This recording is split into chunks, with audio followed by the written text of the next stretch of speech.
principe même, il n'est pas question de pénétrer nos mosquées même avec des couteaux.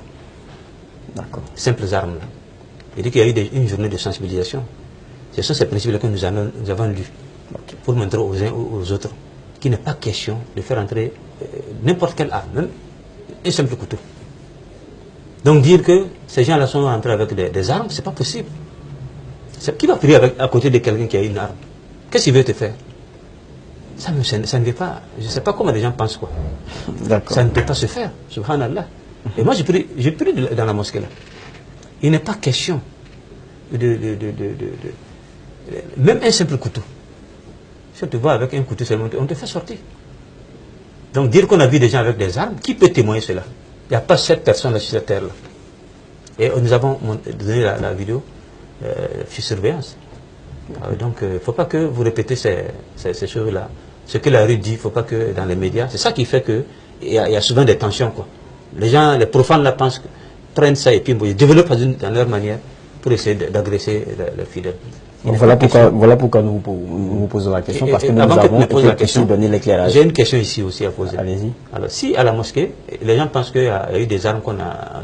Ces armes ne viennent pas de nous, même s'il y avait des armes comme ça. Ils ont traversé la frontière, ils ne sont pas des Burkinabés. Il y a les gendarmes qui sont censés, c'est nous, la population a donné ces armes-là aux forces de l'ordre pour sécuriser le pays.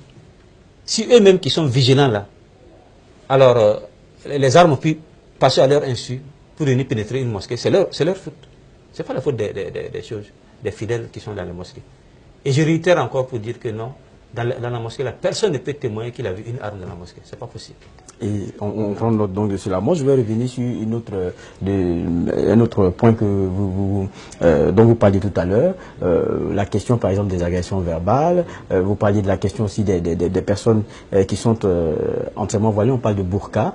Je pense que dans des pays qui ont connu aussi ces menaces-là, pays africains, je prends le cas du Cameroun, je prends le cas du Tchad, je prends le cas du Sénégal, par exemple. Le débat s'était fait d'abord sur la question de l'interdiction de ces burqas, de l'interdiction de ces voiles qui sont de la pratique musulmane.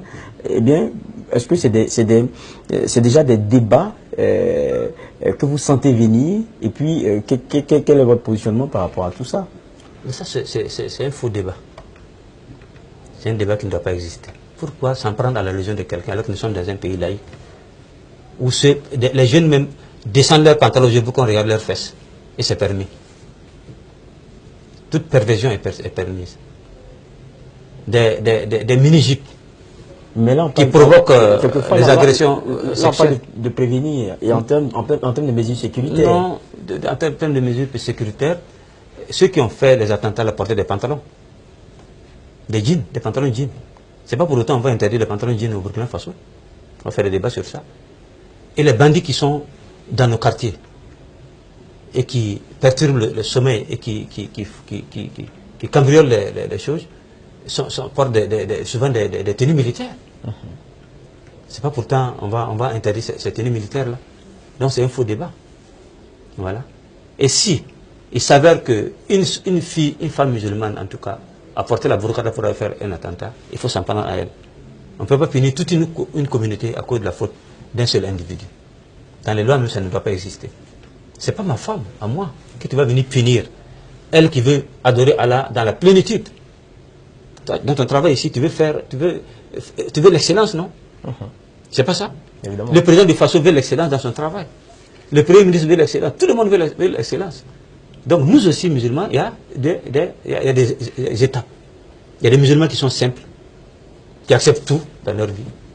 Il y a des musulmans qui veulent l'excellence aussi dans leur adoration. Alors tu prends l'erreur, la faute d'une seule sœur, d'une seule musulmane pour venir interdire à celle-là qui veut l'excellence dans son application religieuse. En tout cas, tu as violé, c'est une violation flagrante de son droit. C'est sa religion. Donc, même s'il y a une loi comme ça, ça ne me concerne pas. C'est vrai qu'on n'est pas. Je ne suis pas terroriste. Ma femme n'a jamais été terroriste. Je n'aime pas le terrorisme. Si tu viens me dire à cause du terrorisme de quelqu'un, violer mon droit de porter ma burqa, en ce moment-là, cette loi ne me concerne pas. C'est vrai que